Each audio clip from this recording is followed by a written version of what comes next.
na niko na gift ya yule atakuwa wa kwanza kuingia. Niko na gift. Umeingia kabla hata mimi kusema. Sasa wale wameingia bila kusema, wacha tuanze upya ndio tuweze kujua yule wa kwanza. Au umekata laini kidogo.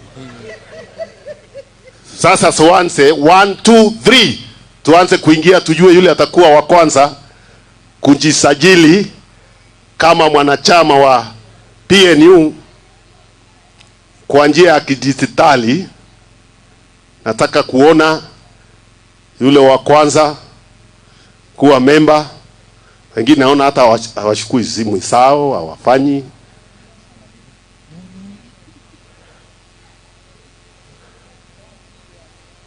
Watu wameingia.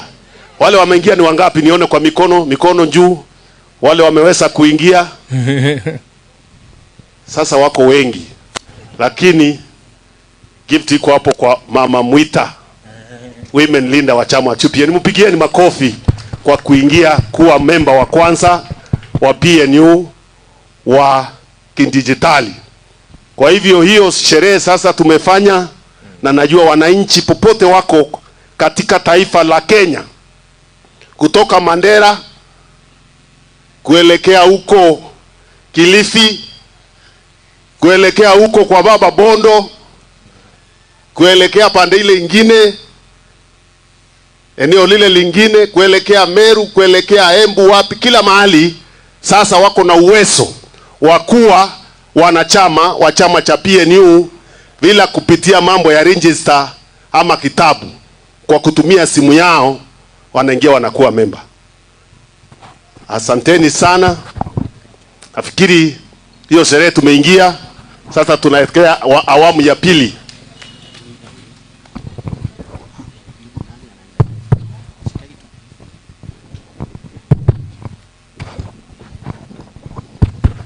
Thank you very much. I hope tumepata wanachama kadhaa. Mtakuja kuchukua gift venye party leader amesema. Sasa awamu ya pili ni sasa celebration yetu ya miaka ngapi? Miaka ngapi? PNU. Kazi iendelee. Haya, naona iko wageni wengi ambao ingekuwa vizuri watusalimie. Party leader ndampatia opportunity tena, atasema jinsi ambayo ataita wageni wetu wa leo. Si mmefurahi tuko na wageni? Mmefurahi? Wapi makofi na vigelegele? Asante sana party leader.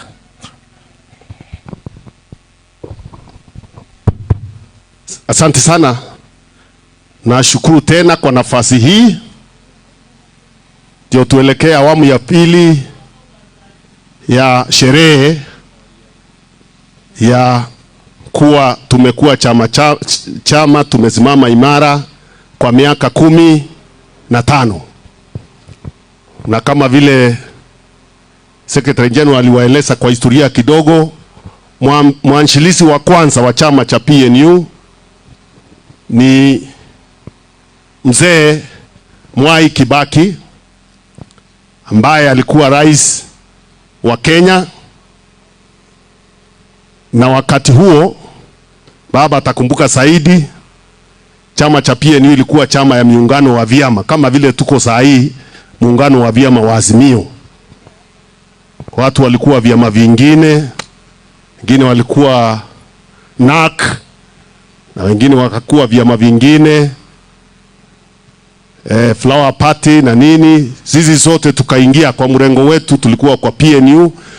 Memba wa kwanza ambaye alienda kwa kura peke yake akiwa memba kabla wengine waingie alikuwa Mwai Kibaki.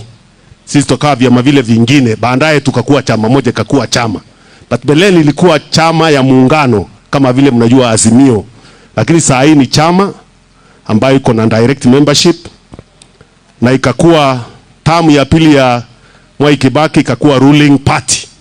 Ilikuwa inaongoza, na wakati huo hiyo serikali ilikuwa na PNU, lakini pia ilikuwa serikali, kulikuwa na handshake kati ya Kibaki na Raila Odinga akakuwa prime minister, Kibaki na akakuwa president, Kibaki akiwa anaongoza PNU. Kwa historia kidogo, hiyo ndio sababu chama inaitwa Party of National Unity, kwa sababu ilikuwa inaleta vyama tofauti kutoka Kenya yote kuwa member wa chama. Sitaki kuingia sana, kwa hiyo tutakuwa na mikutano ya kueleza zaidi hiyo kazi, kwa sababu leo ni siku ya kuanza recruitment na tutaenda kila eneo la Kenya kufungua maofisi na kurecruit members wa chama.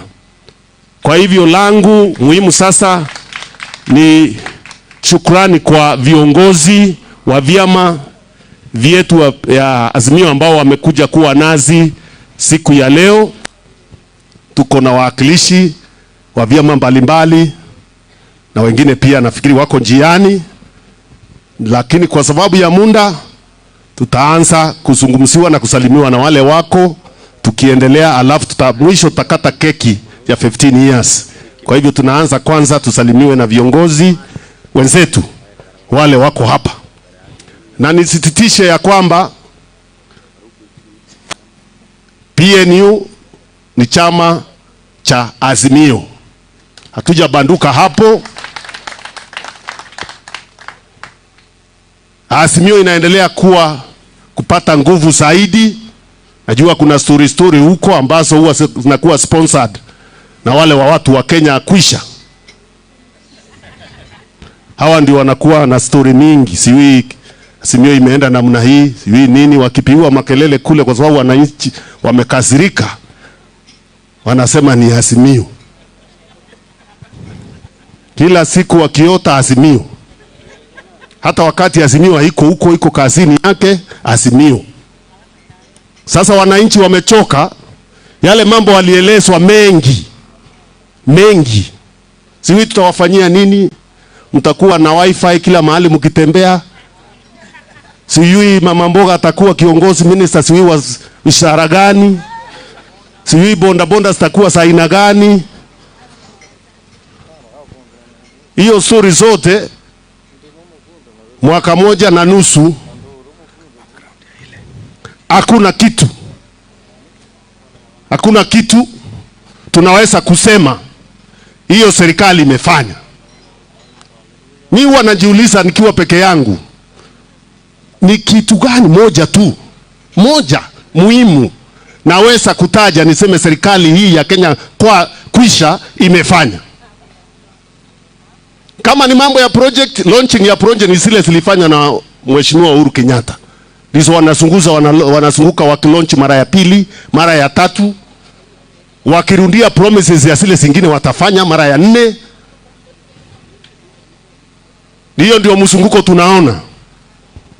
Na wakiendelea hivyo wananchi wanaendelea kukasirika, ndio unaona kelele. Hiyo kelele hailetwi na mtu yeyote. Ni wananchi kuwa wamekosa sasa imani. Na yale mambo yameelezwa yote ni bure.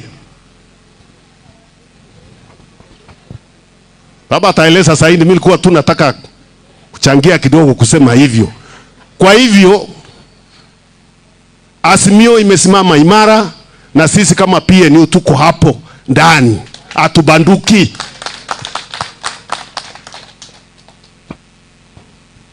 Tunaweza kubanduka namna gani? Tukitazama legacy ya kiongozi wa PNU Mzee Mwai Kibaki, ile kazi alifanya kufufua uchumi wa Kenya ulikuwa umekwisha kwa miaka 25 ya Moi. Akaifufua Kenya, ikarudi, uchumi ukarudi, heshima ikarudi, ajira zikaanza kupatikana, tukakuwa na confidence that it can be done. Kazi inaweza fanyika. Sasa tuko kwa mteremko. Tukimaliza hiyo kazi yote, hata ile imechangiwa na Uhuru baada ya Kibaki, hiyo ni mteremko, sasa ni kumalizia. Kwa hivyo sisi lazima tuwe kule, kuko na team ambayo inataka kubadilisha hiyo. Na hiyo team nyingine ni Azimio la Umoja, ikiongozwa na baba Raila Odinga. Kwa hivyo nataka niwajulishe viongozi wale wengine tuko nao kwa vyama mbalimbali ambao wamekuja kushikana nazi hapa. tuko na Mheshimiwa Wanjakoya hia, nani amjui? That's it require introduction. Alafu tuko na Mheshimiwa ndugu yangu wakili Injili wa Malwa hapa. Tuko na pia Mheshimiwa Senator Wambua, kiongozi wa Wiper, na pia ambaye anawakilisha Mheshimiwa Kalonzo Musyoka kwa mkutano wa siku ya leo. Na pia tuko na kiongozi wa Azimio katika mbunge. Mimi sitaki kumuita minority kwa sababu sisi ndio majority huko. Hata tukihesabu members wa Azimio kwa bunge ndio wengi. Sasa hiyo miujiza ya kumfanya yeye minority ndio majority huko sijui ilitoka wapi, lakini ako hapa Mheshimiwa Ndai na viongozi wengine watafika tukiendelea. Kwa hivyo nataka nianze bila kuchukua wakati mwingi, nimwalike kiongozi wa wale wengi mbunge atuweze kukistart mkutano hii yetu, atueleze kwa ile mambo inakuja. Tunajua kuna mambo inakuja mbaya zaidi kwa bunge, mambo inakuja mbaya zaidi. Mnafikiria mmetozwa ushuru, lakini ile inakuja. Kama unafikiria kuna ushuru umepata, utashangaa ile inakuja. Ni kama wanataka kurudisha ile ilikuwa inaitwa hati tax, matiti tax. Wakati wa ukoloni ilikuwa, sio ati mimi naunda hiyo. Wakati wa ukoloni kulikuwa na hiyo. Ilikuwa hiyo. Nyumba inatozwa ushuru, ng'ombe ushuru, na ukiwa na msichana ushuru. Ilikuwa inaitwa hiyo, naita matiti tax. Ilikuwa hii serikali inazunguka kwa hiyo sasa ikitafuta anything it can get some money, lakini huyu atanyorosha huko. Mpigieni makofi Wandai akizungumza na nyinyi. Asante sana Mheshimiwa Peter Munya, kiongozi wa Azimio, Mheshimiwa Raila Odinga, wanachama wa PNU. Hamjambo? Mimi langu ni kidogo sana. La kwanza kabisa, kwa niaba yangu na kwa niaba ya wabunge wenzangu wa Azimio katika bunge la kitaifa, tumekuja ili tujiunge nanyi katika hii hafla ya kusherekea miaka 15 ya chama cha PNU na vile vile kuanzisha usajili wa wanachama kwa njia ya dijitali. PNU, as you all know, is a party with a rich history. For some of us who belong to ODM, we remember with nostalgia the coalition government that was formed between PNU and the ODM, between President Mwai Kibaki and Prime Minister Raila Odinga. That is one government in the post-multi-party Kenya that one can say left a mark. That is one government that for sure we can say moved this country from point A to point B. And therefore we are very proud to be associated with PNU. Especially today as you celebrate your 15 years of existence and as you launch your membership drive. Secondly, PNU as a member of the Azimio coalition is an integral part of our movement going forward. Kwa vile nchi wakati huu tunapoongea iko mahali mbaya sana, kwa sababu hawa jamaa wa Kenya kwisha, hawa jamaa wa UDA wameshindwa na kazi. Kwa hivyo nchi nzima inayotegemea sisi wanaazimio, na ni lazima therefore tuanze safari leo, kwa sababu safari ya kesho huanza siku gani na siku njema huonekana saa ngapi? Asubuhi na mapema. Hafla hii ni ishara ya kwamba sisi kama wanazimio tumeanza safari, na ni safari ya kukomboa nchi. La pili, mimi ningependa kusema ya kwamba nyinyi wana PNU mko na bahati, kwa sababu kiongozi wenu Mheshimiwa Peter Munya ni kiongozi wenye busara, ni kiongozi ambaye ana msimamo, si mtu ya kuyumba yumba. Mheshimiwa Peter Munya, asante sana kwa kusimama imara,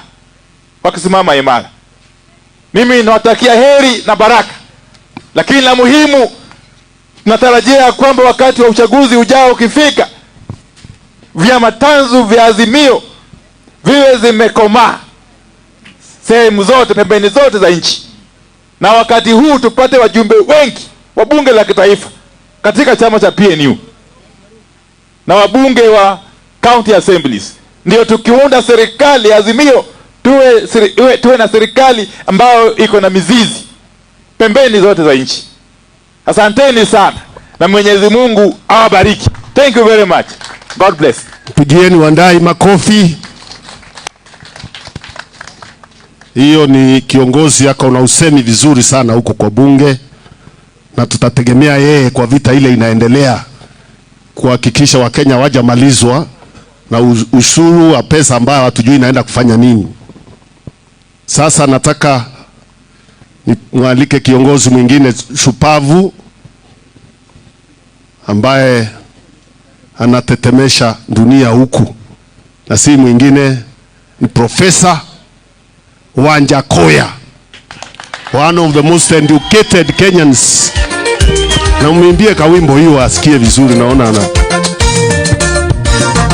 chama chetu cha PNU, chama cha pendeza, kazi iendelee. Chama chetu cha PNU. Asante.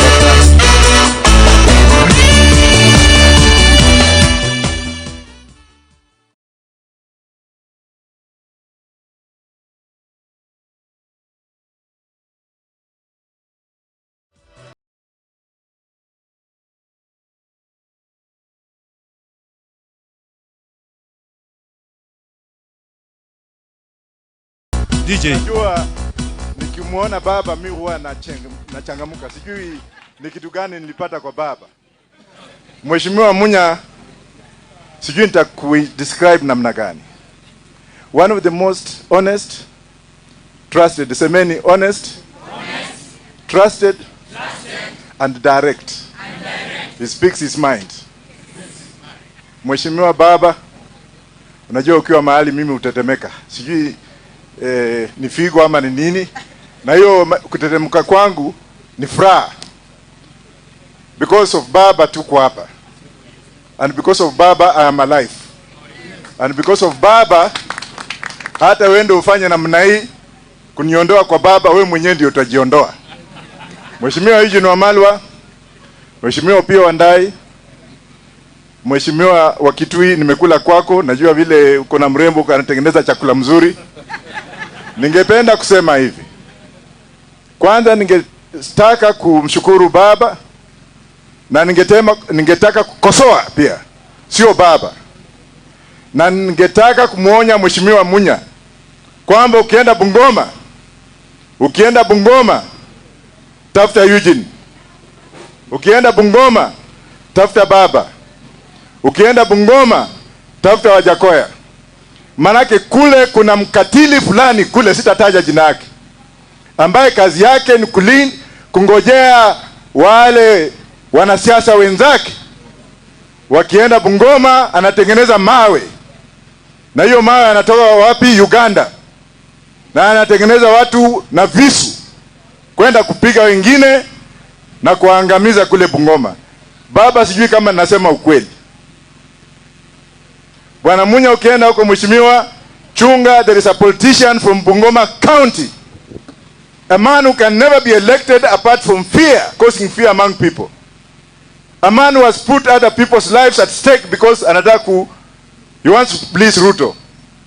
Let me bring it out clearly that we are aware of him, and we are also going to warn him Akienda mahali pengine Kenya, msimfukuze, welcome him.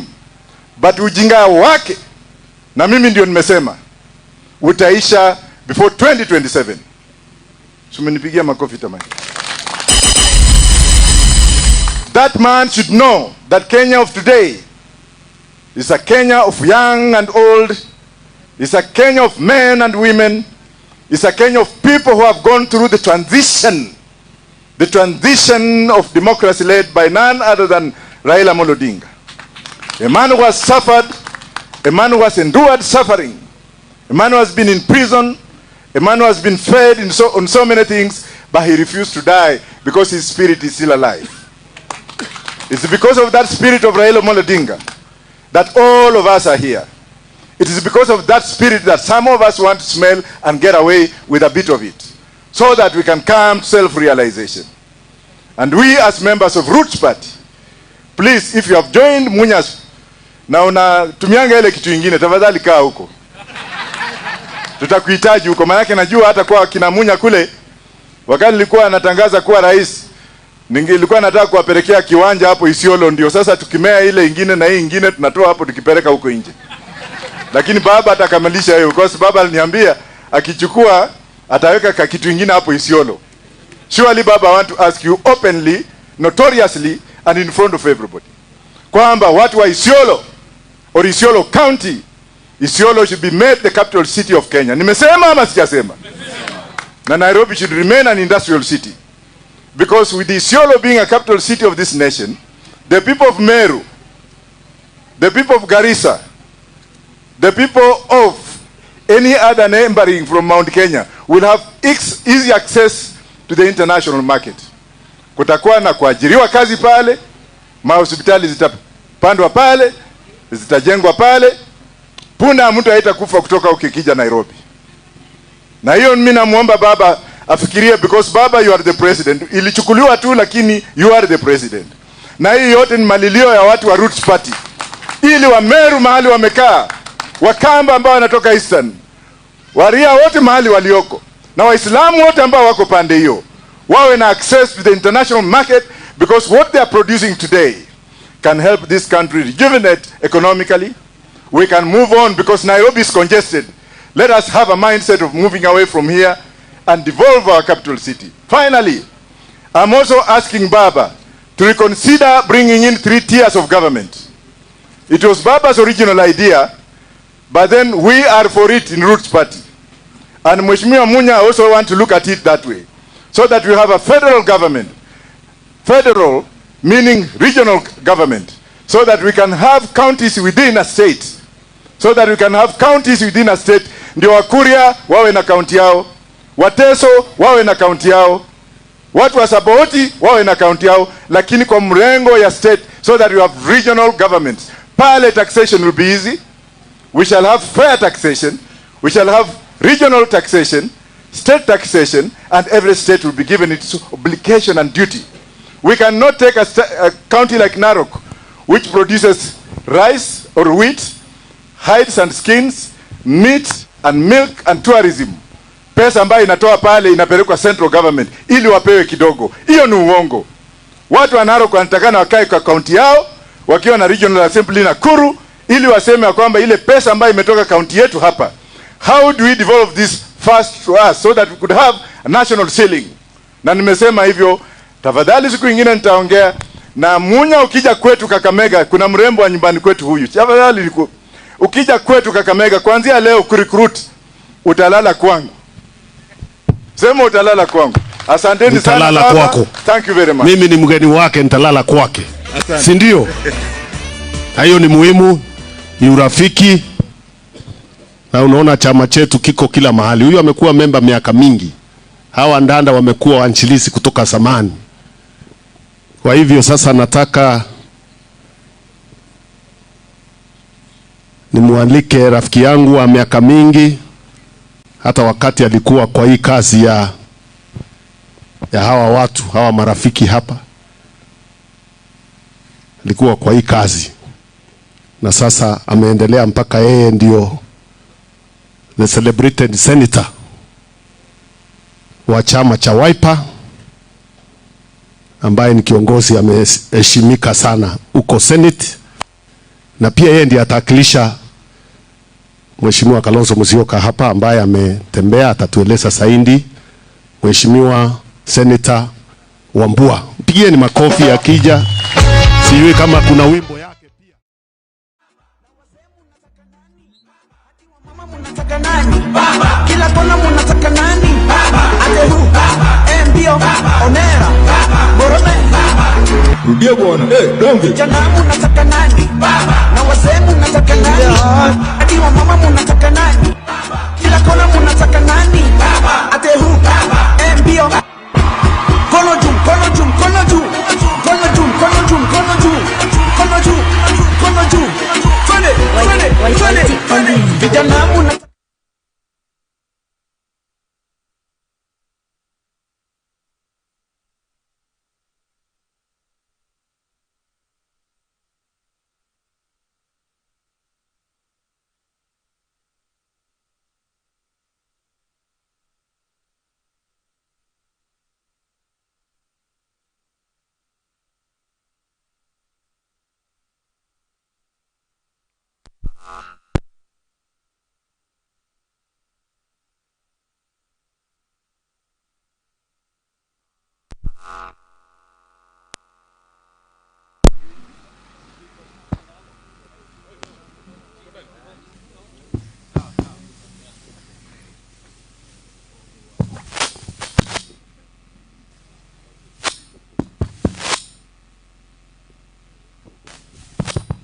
Thank you. Asante sana. Kupitia kwa kiongozi wetu wa Azimio One Kenya Alliance, the Right Honorable Engineer Raila Odinga, party leader wa chama cha PNU, my brother, my friend, Waziri Peter Munya, na viongozi wa Azimio ambao umefika hapa siku ya leo, the National Executive Council of PNU. Nataka niwasalimie mchana wa leo. PNU, PNU, kazi iendelee, kazi iendelee. Asante sana. So sisi tumekuja hapa siku ya leo kwa mwaliko wa party leader wenyu kuja kusimama na nyinyi kwa hafla ya leo, as you launch the digital registration of membership across the country, and as you also celebrate 15 years of your existence. Tumefika leo kwa furaha kubwa. Nakuja leo kwa furaha kubwa kwa sababu sisi kama wanaazimio, tukiona an affiliate member of Azimio moving in the right direction, tunajua coalition iko imara. Nimefika hapa leo kama mwakilishi wa party leader wa chama cha Wiper, His Excellency Dr. Stephen Kalonzo Musyoka. Amenituma nikuje mwakilishe leo kwa sababu ameenda safari kidogo, na akasema leo ni lazima nikae hapa, nikae na nyinyi katika hafla yenu. Akasema nikifika nilete salamu zake. Mmezipokea? Asante sana. Ya pili, niseme mimi nitakuwa na maneno matatu ambayo nitasema alafu nikae. Ya kwanza ni kuwakumbusha vijana wa PNU, kama mngesikiza ingekuwa mzuri sana. Kama ungesikiza ingekuwa mzuri sana. Because the things I'm saying about your party are very important. Hiki chama cha PNU kwa historia ya siasa za Kenya, it has made history as a party that was formed only 3 months into an election and formed government. Kama mnakumbuka vizuri, PNU ilitengenezwa around September of 2007. Just a few months, a few days, a few weeks into the December elections. Na vile kiongozi wenyu amesema wakati ule, between September 2007 and January 2008, the only member of PNU was one President Emilio Stanley Mwai Kibaki. Wengine walikuwa ni affiliate members kama vyama, Ford Kenya, Ford People, KANU, DP. They were affiliate members of PNU. Then after 2008, the party was registered. It grew. Na msisahau historia. Nilikuwa naambia kiongozi wenyu, msisahau historia. Uhusiano wa PNU and Wiper as political parties dates back to the registration of PNU. If you remember, in January 2008, after the disputed presidential elections results, it is Wiper that joined PNU to stabilize Kibaki's government. Alafu there was, after that, the coalition government, or the government of ODM and PNU and Wiper on the other side. Ndio sasa ikafanya kazi, and we all know, those of us who have been in politics and studied the politics of this country well, that perhaps remains the only government that served Kenyans the way Kenyans are supposed to be served by their governments. So uhusiano wa Wiper na PNU, it runs deep. Nimeambia kiongozi wenyu, in fact, our relationship is so deep that all our colors are the same. Wiper is royal blue, white and red. PNU is royal blue, white and red. So we are one and the same people. The second thing that I wanted to say, sisi kama wana Wiper, we strongly believe that the salvation of this country in the leadership lies within Azimio.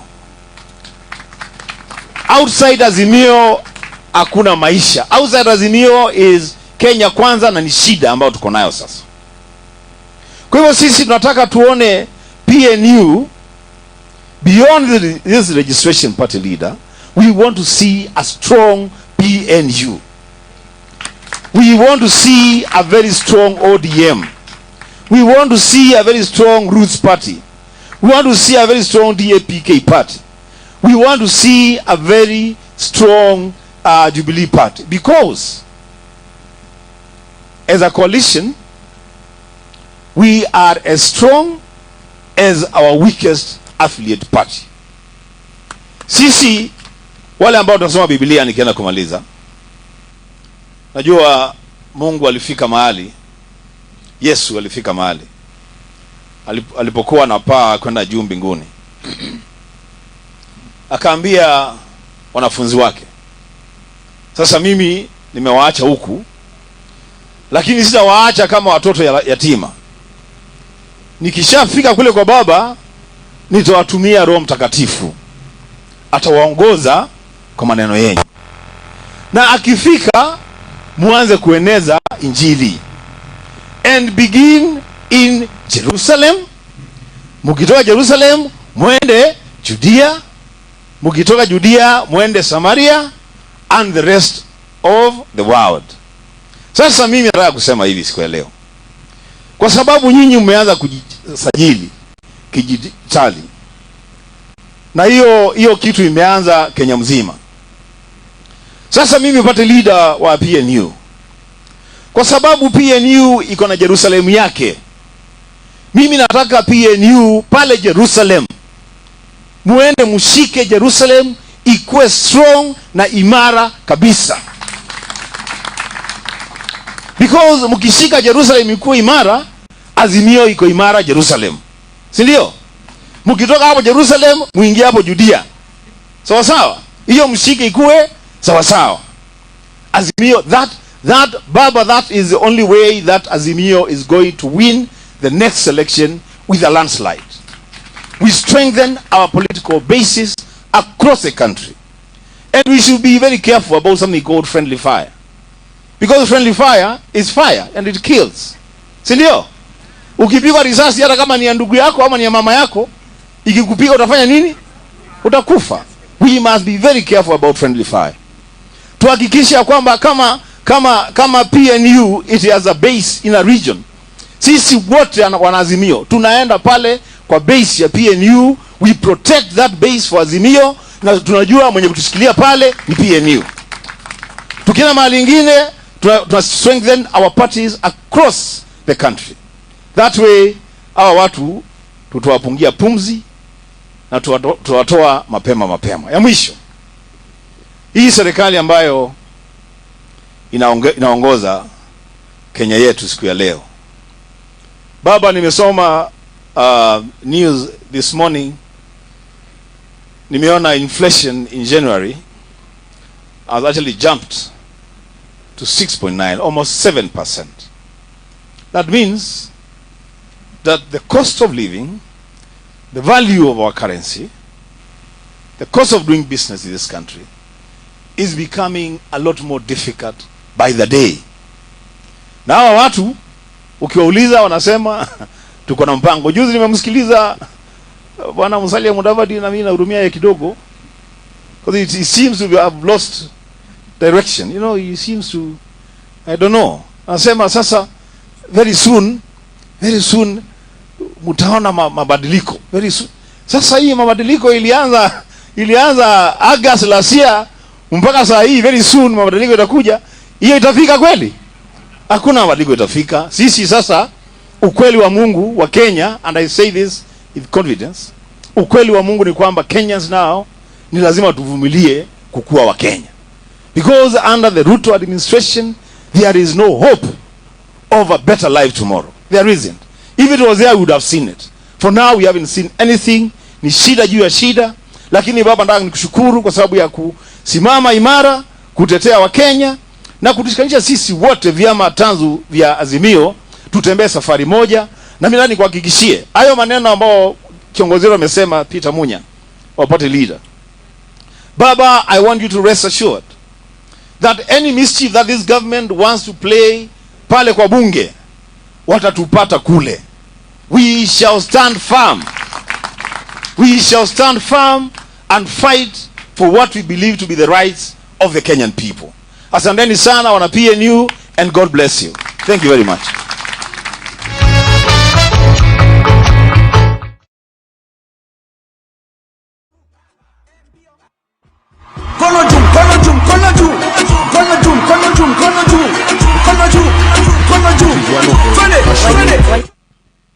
Promoters of Azimio, and I did,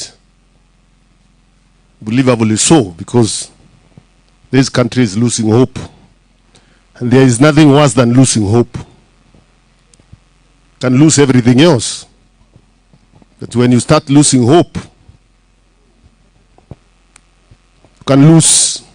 can have challenges, many challenges, but as long as you believe you can overcome them, because that is hope. But citizens across the country, especially the young people who are cheated that this government has an agenda for them, those are the ones losing hope very quickly, because they can't see. When they look ahead, they see darkness. And it is not enough when you go to meetings to tell them, keep quiet. Mimi nataka. Mimi nataka. Unataka. Na wao wanataka nini? Umewauliza wanataka nini?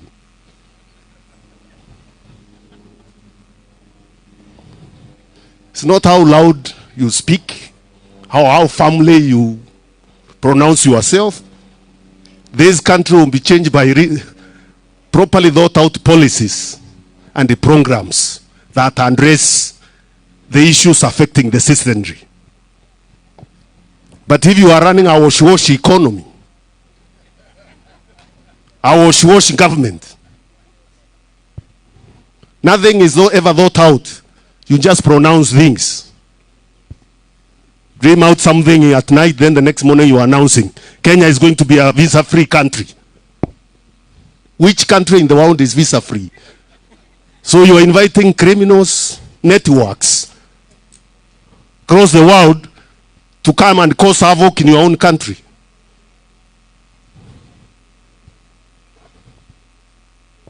Criminal networks, because there is no way. I mean, international relations is reciprocity. If a country is friendly to you, they give you that concession. Then you give them in exchange. It is never given free. I don't want to say the best example of that kind of approach. Because if I say then, those who give things to anybody, will fight.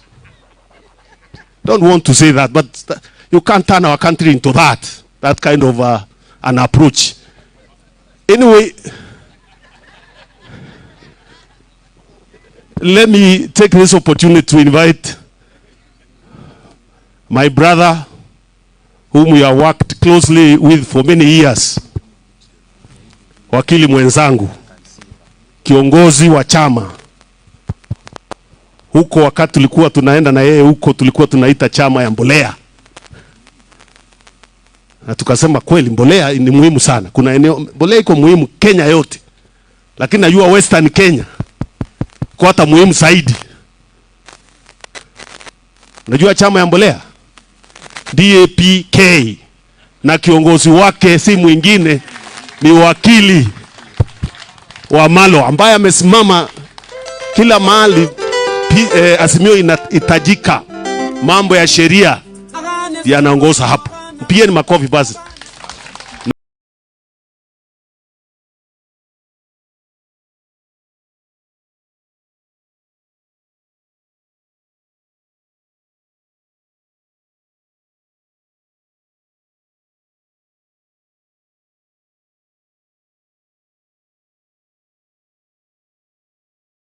DJ, asante sana.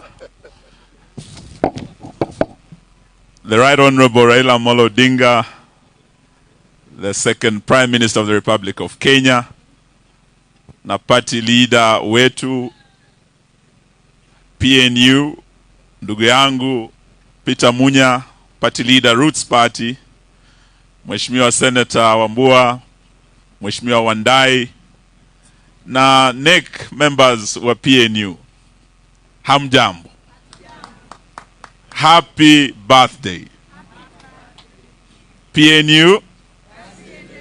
Sisikii mkisema sawa PNU. Ujue mimi nilikuwa mmoja wenu, nikiingia bunge niliingia kama mbunge wa kwanza wa PNU upande ule wa Saboti. Nikiwa mbunge mara ya kwanza ni kupitia chama cha PNU. So hiki ni chama changu kilinipeleka bungeni. Si nimekuja nyumbani basi.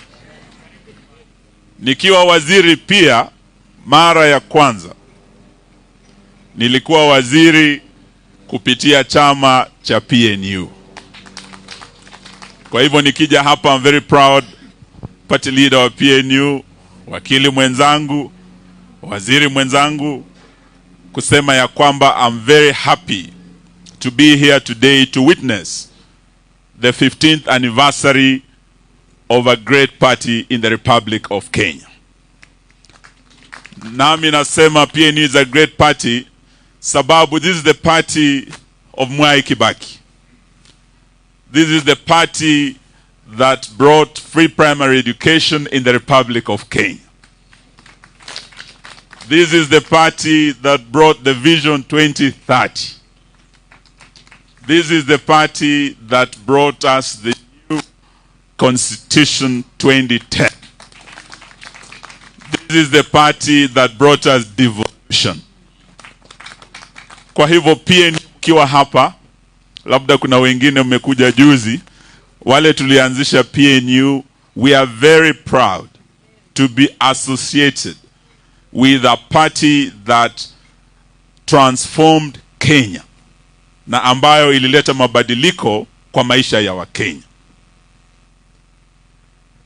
Kupitia muungano uliokuweko kati ya Rais Mwai Kibaki na Prime Minister Raila Odinga, Kenya saw transformation. Kenya saw some of the best policies ever. Policies that were transformative, that changed the lives of all Kenyans.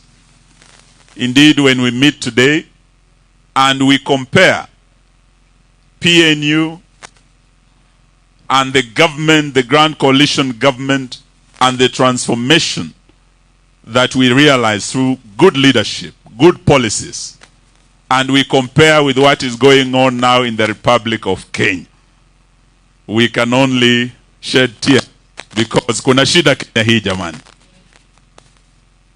We are seeing today a government that has lost direction, that has plans that have failed, that has come up with failed policies, trial and error policies.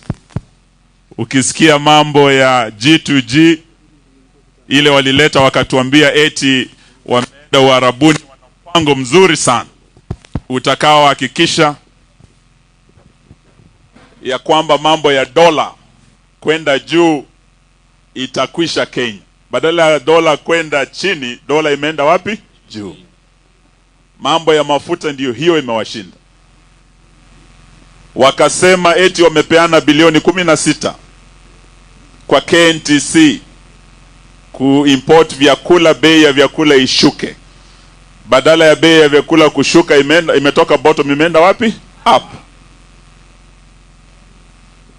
Hawa ndio wamesema sasa mambo ya housing levy, ndio hiyo mahakama imetupilia mbali mpango huo. That plan has failed, and all those who are trying to force that illegal housing levy, tunawaambia kwanza vile mahakama imeamua, we want them to cease deducting money from Kenyans mara moja. In fact, we want to see them refunding Kenyans money that was illegally deducted from their payslip. Hiyo mnaunga mkono? All those are failed policies ambazo ukiangalia zile sera ambazo PNU and the Grand Coalition government ilileta, kuna tofauti kubwa, ni kama usiku na mchana. And there's one good professor in Oxford who once said that science without policy is still science, but policy without research is gambling. What we are seeing today, as my brother Munya has said, roadside declarations, so-called policies that are ill-researched, that are failing day by day, we can say what we have is really gambling with the lives of Kenyans.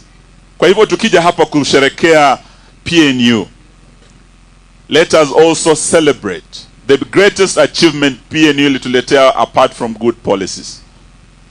PNU brought us national unity. And it is indeed a party of national unity.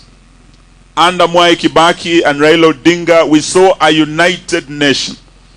We saw leaders who said Kenya is bigger than all of us.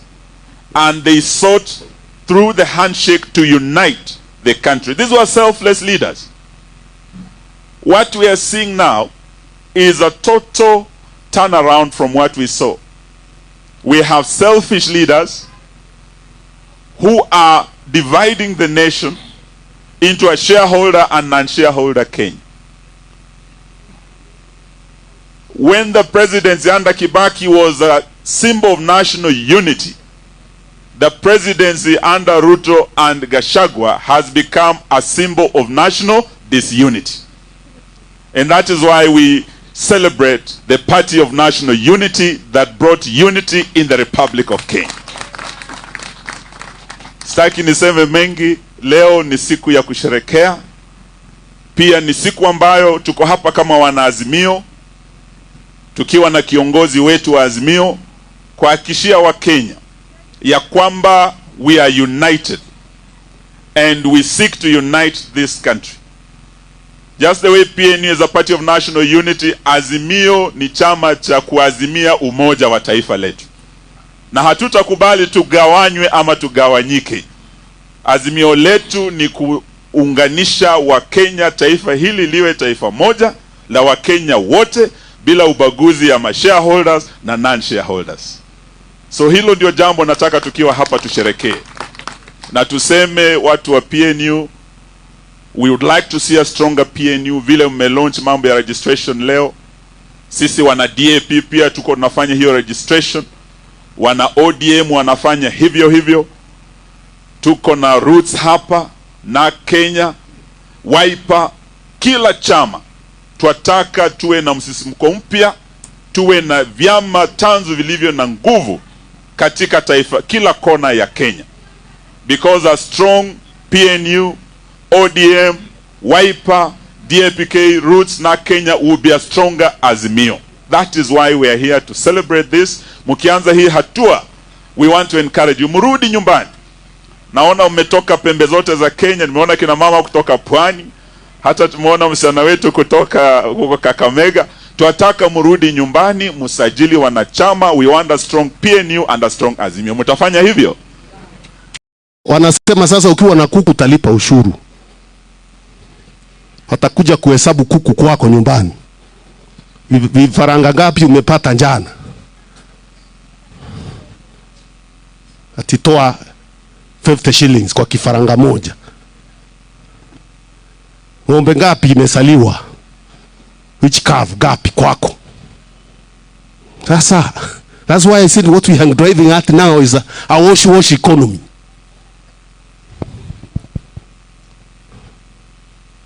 And kiongozi bwana Wandai, wacha nikueleze. Taxing the agricultural product is a preserve of the county governments. Waende wasome katiba ya Kenya vizuri. Sijui kama ni mawakili wamekosa ama ni nini. Agricultural produce cannot be taxed by the national government unless there's value added products when they have been processed. If you process them, they become something else, you have added value. Then you can tax VAT. But raw agricultural products, it's only the county government that is supposed to tax through what it calls cess. And the single business license that they also charge for those who are selling those things wherever. And what you pay at the market level. Now the national government tax everything else. It is not raising enough money for its wash programs. Now it is going down there to look at ni banana ngapi umeleta kwa soko, mama mboga umeleta mawele kilo ngapi, mama mboga ile ng'ombe yako imbata masiwa ngapi. Sasa hii mama mboga, na wewe ulichukua serikali ukisema mama mboga ndio unaenda kusaidia, misigo yote umeanza kumwekelea, umempeleka, umefuata, sasa unampeleka fuata kwa nyumba yake. Pale anaweka kuku, pale anaweka mawele. And the truth is you won't raise any money because you have to expand the economy for it to produce money. Now when you are killing the economy, you won't get any money. So I don't understand why you think you get money. Nikimalizia, mimi najua serikali yetu ilienda ikatuachia IMF na World Bank. Sasa ndio wanatuongoza. Hawa ndio sasa wanaongoza policy zao. Naambiwa fanya hivi, usipofanya. Na unajua hiyo ndio nyinyi mlikataa. Wewe na Kibaki mkasema hapana. Lazima tuchukue uchukani tuongoze Kenya yetu sisi wenyewe, kwa sababu sisi tunajua tunaelekea wapi tuweze kuenda mbele. Now our country is captured. It's captured by those who are there. Real capture, state capture. Wachana hiyo mnaambiwa. Real state capture is now. Every sector of the economy imeshikiliwa na hawa wash people namna hii. They have invited the foreigners to come also work with them in mruking us. That is why no sector is performing. Hakuna, niambie sector moja nieleze moja ile inafanya kazi. Ni gani? Sekta ya kilimo inafanya kazi. Kahawa ndio hiyo tuliambiwa katelo inafukuzwa sijui nini. Hata wale walikuwa wananunua wakafukuzwa. Sasa tuko chini huko. Majani chai inaenda hivi. Hata pesa wakipata ya kigeni wanakata dola za wakulima wanaweka. Hiyo tunajua. Hiyo sekta iko hivi. Manufacturing naona wakifunga. Soon we are going to be in ICU. And that's why we are saying we can't wait. And that's why we are saying, Baba utatuongoza tuweze kuokoa Kenya. Si ile yao ile. Ni sio hiyo yao hiyo. Tuweze kurudisha uchumi wetu pale ilikuwa tuweze kuenda mbele. Otherwise tukiendelea hivi sijui tutakuwa namna gani miaka ingine 3. Wangapi wanasema tushikane hivyo tuendelee namna hii? Wangapi wanasema Azimio iendelee kusimama imara? Wangapi wanasema PNU endelee kuwa kwa Azimio tukienda mbele? Na tusiwe na wasiwasi na kuwa na agenda ya parokio. Sisi tunatoka huku, sisi hawa natoka wapi?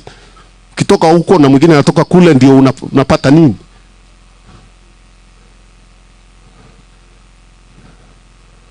What matters is opportunity, economic opportunity. Hata ukitoka mahali ukuwe na mtu wako hapo ambaye anakumaliza na ni unasema ni wako. Kama vile senator wetu alisema, friendly fire kills. So if your brother messes up the economy and you can't take your children to school, what is the story about him being your brother? This is nonsense, isn't it? Ndugu yako hauna shinda na yeye afanye mambo yake kwa nyumba yake, kwake nyumbani. You don't have an issue with that. Lakini mambo ya uchumi na kuendesha nchi ipatiwe wale wanafanya nini? Wale wanaweza. Tunaelewana? Kwa hivyo bila kuendelea zaidi, nataka kusema kutoka hapa wiki ingine mbili, next week, towards the end of the next week tutakuwa Meru. Tunataka kuanza kufungua ofisi Meru, ya branch ya Meru na recruitment. It is already kicked up, imeanza leo. Alafu after that tutakuwa Murang'a. Tuko na program, I'm announcing the first 2 stopovers. Tunaanza Meru the other weekend, not this one. Alafu after that tutakuwa Murang'a. After that to announce the other destinations, but that's where we're starting. We want to move. Hii shinda ya Kenya itangoja sisi tukikaa tukiongea tukipiga ngumzo tu. Lazima tuhusike na tuonekane na tugumse na wananchi. Wameanza kuelewa, tuwaeleze zaidi tuweze kuenda mbele. Kwa hivyo nataka sasa kwa heshima kubwa tusimame sisi sote, tuweke ile wimbo siwi ni gani ya kumkaribisha baba hapa aweze kutuzungumzia. Hiyo weka, hiyo ni Azimio, si ndio? Siweke kwanza basi,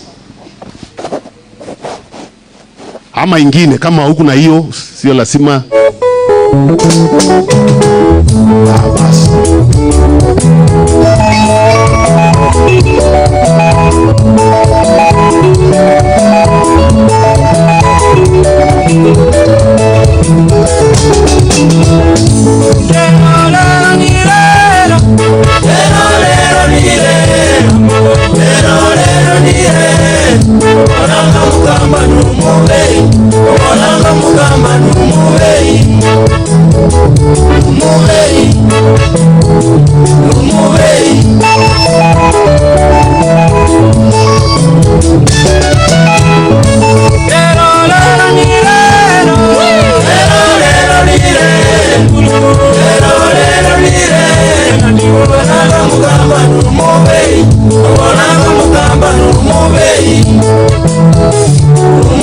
DJ,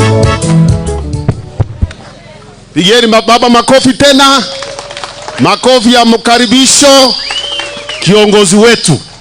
wa miaka mingi ambaye he has never let Kenya down. He has never. Look at his history.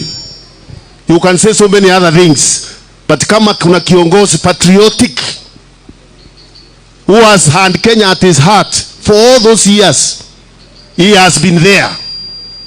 Huyu baba. Hao wengine waoshi. Taki kusema mengi mimi. Basi mpigieni makofi sasa tutuzungumzie. Asante. Haya. PNU hoye. PNU hoye. Anasema PNU. PNU. Kazi iendelee. Kazi iendelee. Asante sana. Kiongozi wa PNU na viongozi wengine wote ambao wamefika hapa siku ya leo. Viongozi wa PNU pande hii, hamjambo. Hamjambo tena. We have come at the invitation of Mr. Munya kwa hii hafla ya leo ya PNU, and we are very happy to be here today because PNU is part of our history of multi-party democracy. And as you know, members or the founders of PNU were with us at the inception of multipartyism in this country. The fight for multipartyism in Kenya was a very, very hard and bloody one. And many Kenyans lost their lives in doing that struggle.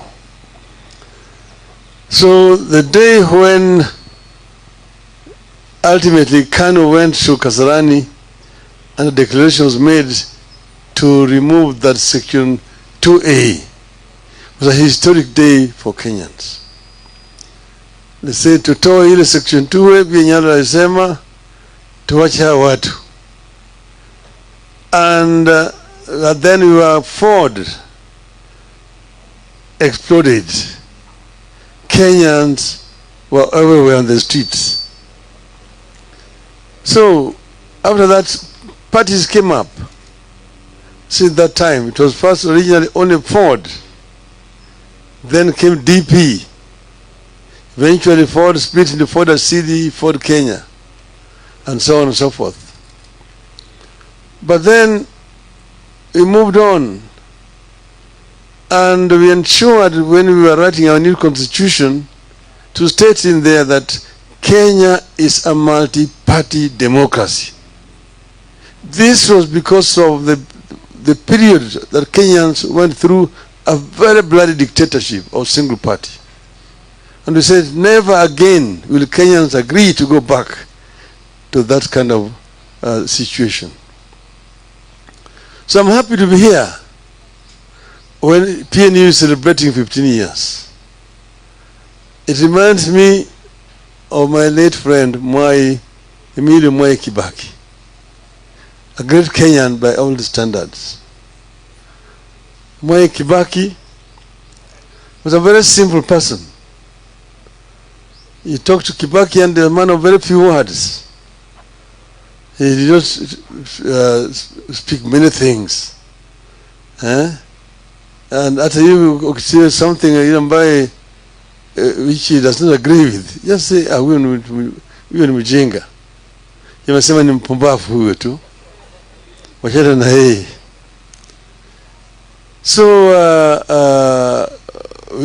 past Kibaki was in DP, when Ford, eventually Ford Kenya, and so on. But ultimately, we decided to come together. We decided to come together because of historical reasons.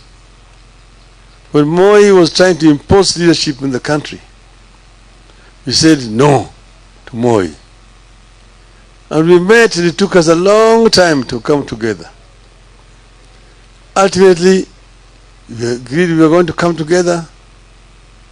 But the problem was who was going to lead this coalition. Everybody wanted. We were 7 of us. We said we were going to Uhuru Park And we want to go there and tell the Kenyans who is the leader. Oh, let's go there today and tell them we're going to come back in 2 weeks and tell you who is the candidate. I knew that that was not going to work. So when we went back, when we went to Uhuru Park, I had the last word as the leader of the LDP. And I must have the courage to say, no, si Mzee Kibaki anatosha. The whole field went wild. Kibaki tosha. Kibaki tosha. And that's what the people were waiting for. And after that, NAC came together and brought the people of Kenya together. And we then went to elections and we won the elections. They said in leading international journals and papers, including New York Times and the Times of London, that Kenyans were the most optimistic people in the world at that time. Kenyans believe yote inawezekana. Why? Because they said they were unbogable. We were unbogable. And that was the spirit of NAC.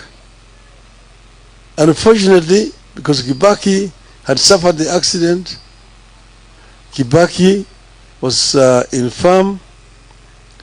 Some opportunists took charge and created an ideology of split.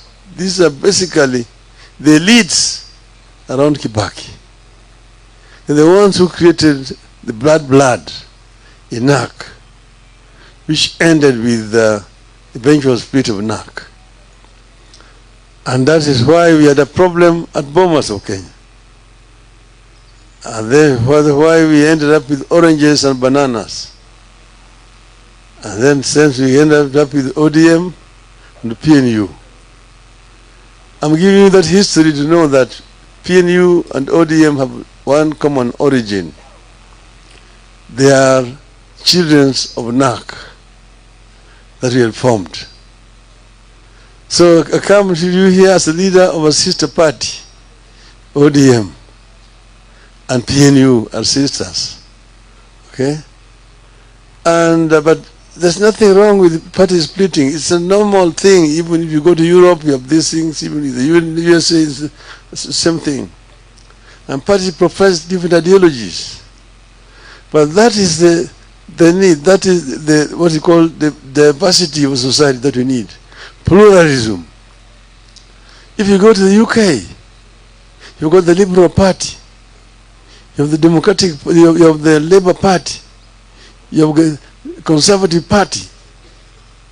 The US, there are several political parties. You want to hear of the Republicans and the Democrats, but there are very many other political parties in the United States of America. So we have here in our place, we're going to form a coalition that we call Azimio. Azimio is a coalition of several political parties that have come together. And this is because of our current political history and situation. And Azimio is as strong as its constituent parties are strong. A house cannot be strong without strong pillars. Hiyo hema pale mko hapo haiwezi kusimama kama hakuna hizo mlingoti ambaye imeshika hizo pembe. So the stronger PNU, the stronger Jubilee, a stronger Wiper, a stronger NAC Kenya, and a stronger ODM, a stronger DAP equals to a stronger Azimio. And that's why you've seen ODM launch membership drive. And we started in Nyanza, we finished all the counties of Nyanza. We went to Western, we finished all the counties of Western. This last week we were in the coast. When we finish all the counties in the coast, we will be doing the Rift Valley. We will be doing northeastern. We will come to eastern and the mountain region as ODM. So we encourage PNU and all other constituent parties to do the same. This way, Azimio will become strong. If these constituent parties are strong, there are areas you call the strongholds of PNU. So when I go there, I don't talk about PNU. When I go there, I just encourage members there to be PNU. And I also say ODM is also available. Like this Saturday, I'm going to be in Meru. We are good with Monya. Yes, he's going to be there next week. When I go there, I'll send his greetings. He'll do the same wherever he is. Wherever I've been to, I've conveyed greetings of all the leadership of Azimio. This is where we are. But currently, this regime is failing because of poor advice. Because of poor advice. And I want to give them a free advice. You know, when we came to government, we found a government that was bankrupt. Kibaki himself was sick, but he could give us advice on what to do in his sick bed. But we were there, implemented what we agreed on as our policies. Look, for example, we had promised the people that we are going to implement a free primary education from day one. When we entered, we found a bankrupt economy. But Kibaki told us, because we had promised this to the people, we must implement it. We must implement it. He was in this sick bed when he was talking to me. And I went and told our people, we must implement free primary education this first term. It was January. And we started implementing free primary education from the first year that we went into government, because it was a promise. And immediately the enrollment shot up. The facilities were overwhelmed. There were no classrooms. Children were learning under the trees. People enrolled up to 84-year-old, Mr. Marubi. But we said it will go on. Then some donors began to come up. USAID, DFID, so to come to give us assistance to put up structures, classrooms, and so on and so forth. It was implemented, and eventually it became a true success. The issue of this housing problem that these people are struggling with is not a new thing. It is in our manifesto as Azimio. They didn't have it in their manifesto. They borrowed it, but they don't know how to implement it. Us, we knew how to implement it. You see, when I was at the beginning, I was a minister for roads, public works, and housing. Housing was in my docket. Roads was in my docket. Public works, all the public buildings were in my docket. First, I traveled all across the country. I went to all the districts at that time. The first 3 months. I was looking at the status of roads. I was looking at the status of public works and housing generally. I came back and wrote a paper which I presented to the cabinet. And I said that for this government to make an impact that people can see that there's a change in our country, I need more money in my docket. So I want each and every ministry to donate 5% of their budget to my ministry. Some members in the cabinet opposed me. Members have supported me. and Kibaki supported me. So my ministry was given more money for this program. And that is how we began to, because most of the roads in the country were dilapidated. Those have been tarmacked. And we had only 9,000 kilometers of tarmac roads. Of those 9,000 kilometers, 45% was in deplorable condition, requiring complete recarpeting. But I needed more money to build new roads. So I found when the cost of constructing roads was 55 million shillings per kilometer, a standard 5-meter gauge road. I sat with my engineers down, and we went to nuts and bolts. What is it that you require to tarmac 1 kilometer of a road? As an engineer, now I'm talking as an engineer. And we found out, eventually reduced the cost from 55 million shillings to 20 up to 25 million shillings per kilometer. Because that is where the money was getting lost. So you can be taxing people to do roads, but if you don't look at nuts and bolts, most of it is just going to go to people's private pockets. So we were able now, and we also widened the gauge, 6 meters instead of 5 meters, plus soldiers for cyclists and pedestrians. But it's still between 20 to 25 million shillings, from 55 million shillings. Then, in the issue of public works, there are so many public works which have been abandoned over the country.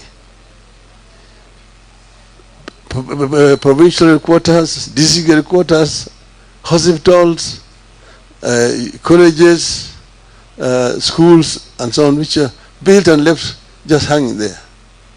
I went around. And I said, before we start new projects, we complete all these white elephant projects and put the money. And we completed all of them. All those which were, you see, you saw the Nyayo, how do you call it? Nyayo, the one on Thika Road. Nyayo, what? It was for vehicles up there. And then we had provincial headquarters in Kisumu, there was one in Mbale, in Vihiga, there was one in Chicago, there was all over the place, and hospitals. But the housing, affordable housing thing, was an issue. I went to Malaysia, I went to Singapore, I went to Korea, and saw what they had done in what you call this affordable housing scheme thing. I came back here and revised the housing policy, how to roll out this housing program. And the day I presented it in Parliament, and it was approved in Parliament, because I found a very old housing policy which had been in place since 1966. The day it was approved, there was a cabinet reshuffle, and housing was removed from my docket. But I continue to push this affordable housing thing. The most successful example is found in South Korea, done by General Park Chung-hee. And it is founded on basic fundamental human rights for the people. If you go there, we have put them in our constitution. It is also in the ODM manifesto. 1, the right to life. Every Kenyan has a right to life. Number 2, the right to food. Each and every Kenyan has a right to food.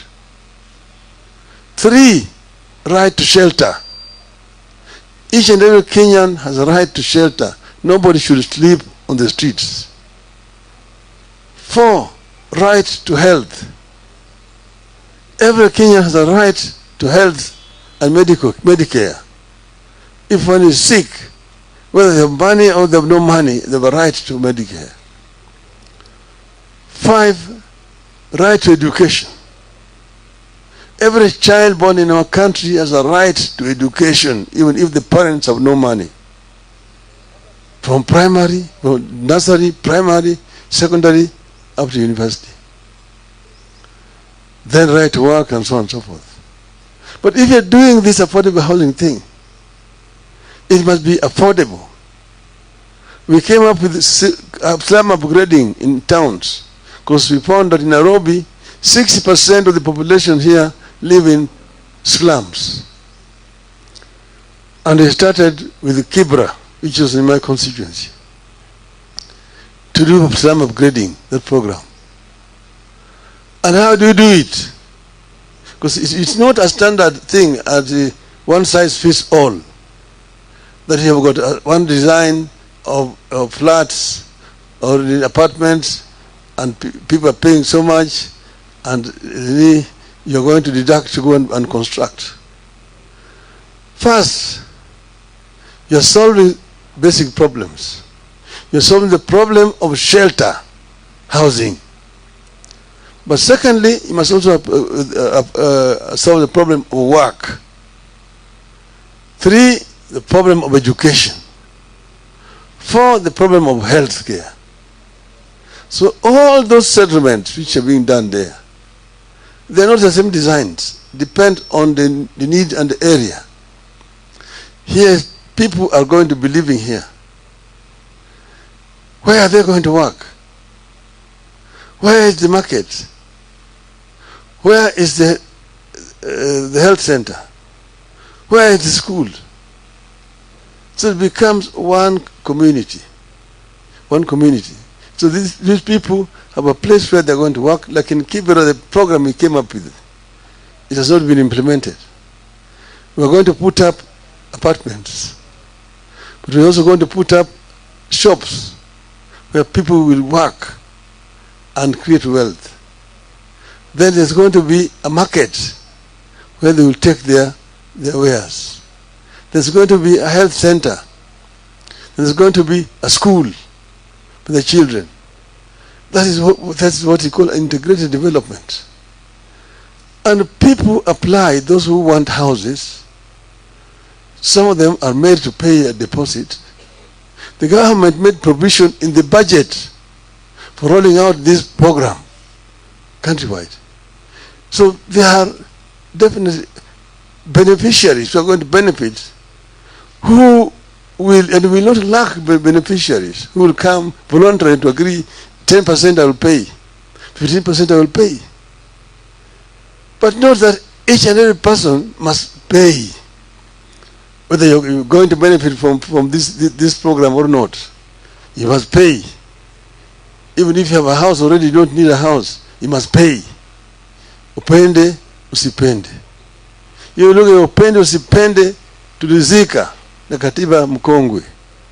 Hatutaki kusikia tena.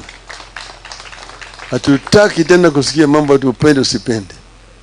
Hiyo ilienda na nyayo. Kwa hivyo sisi wa Kenya, kama mnataka tufanye hii maneno, watu waketi chini. Let us have a proper dialogue, a national dialogue of how this program is going to be rolled, so people own it properly. Let people understand what you want to do. Then it will be owned. When we were making transformation with Kibaki, we convened a conference at Bomas of Kenya. 1 week, we called the Kenya We Want. The Kenya We Want. And people dialogued and agreed what needed to be done in our country. But then we also set up a think tank, which is called NESC, National Economic and Social Council, which was a think tank with people, experts from Malaysia, from Singapore, from Korea, from Britain, and we had also experts from within the country here.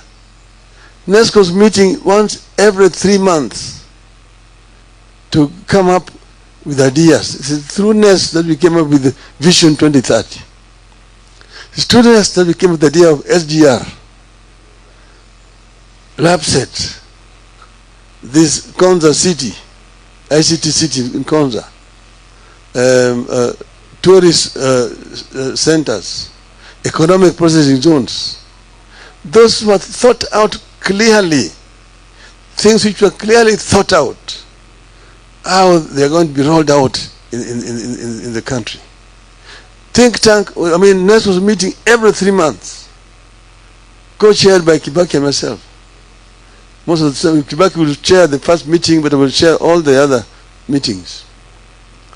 I chaired the last NEST meeting in February 2013. It has not been held up to today. So this is running around without any think tank, no thinking, just tutafanya hii, tumeandika katika manifesto yetu, but nobody is thinking.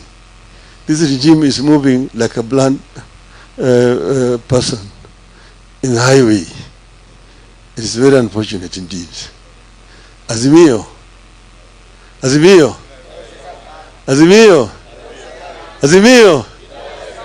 I don't want to bore you much longer. Thank you very much. Asanteni sana.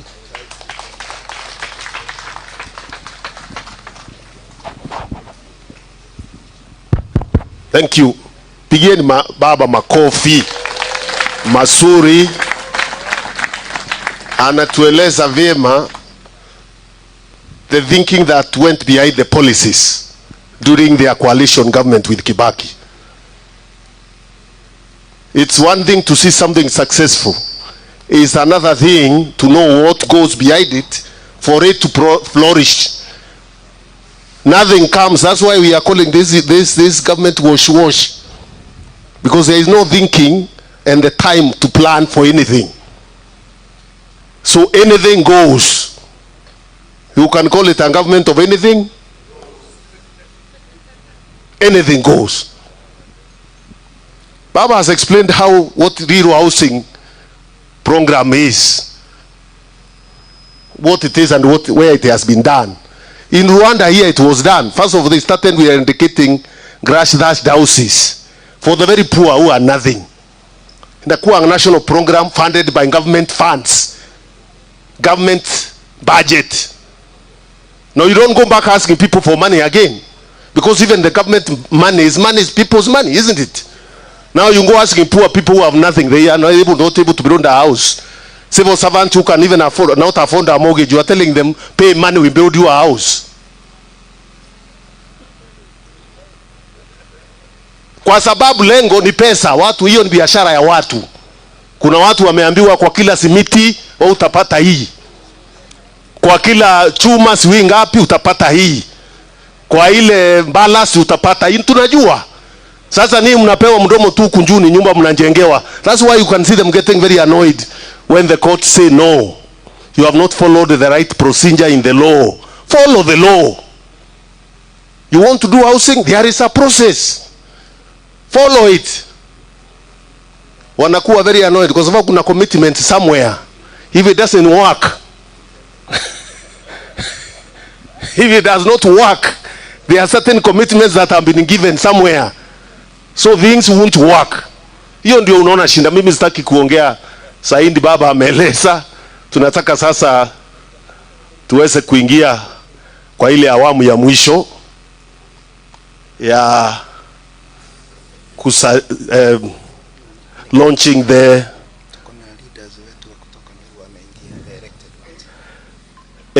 launching ya celebration na ile kukata keki. Lakini nilikuwa nataka tu nionyeshe viongozi wapya wale wameingia kwa chama yetu wajulikane tu.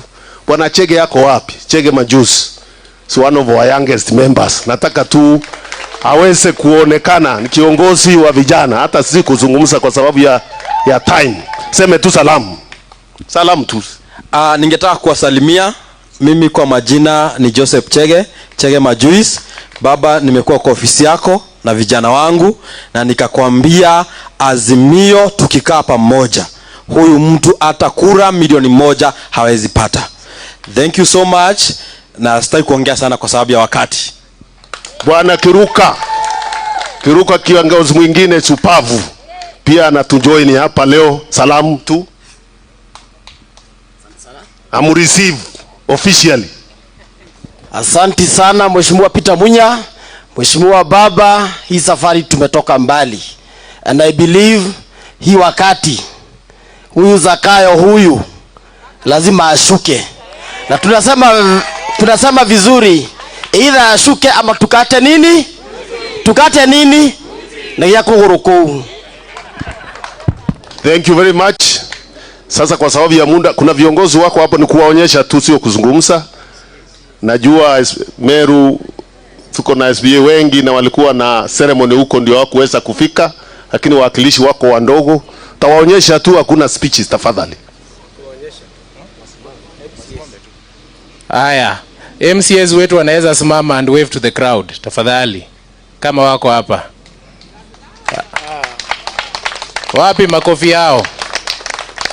Asante sana. That is an integral part ya chama. Sasa tumefikia tamati. Na hakuwezi kuwa na birthday bila keki. Hakuwezi kuwa na birthday bila keki. Haya, wapi wimbo wetu tukileta keki?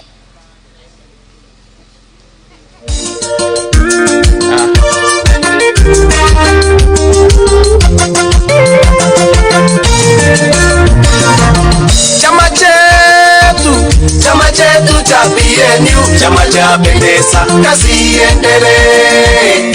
Chama chetu cha PNU, chama cha pendeza, kazi iendelee. Chama chetu cha PNU, Nairobi, kazi Kenya iendelee. Mombasa, chama chetu cha PNU, Meru, kazi Kenya iendelee. Nakuru, chama chetu cha PNU, Laikipia, kazi Kenya iendelee. Kisumu, chama chetu cha PNU, Naivasha, kazi Kenya iendelee. Embu, chama chetu cha PNU, Karua, kazi Kenya iendelee. Wakamba, chama chetu cha PNU, kazi Kenya iendelee.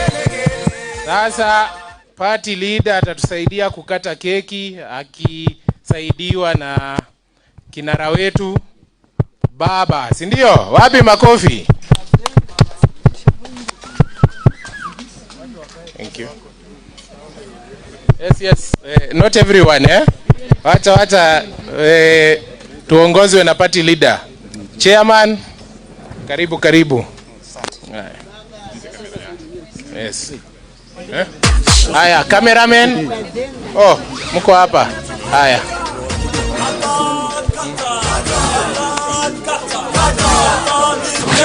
Haya, msifunike. Haya. Okay.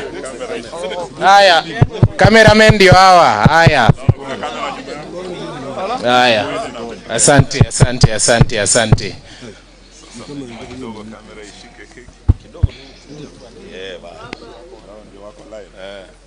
Haya, party leader, unaweza tuongoza ukisaidiana na Baba kukata keki. 15 years PNU.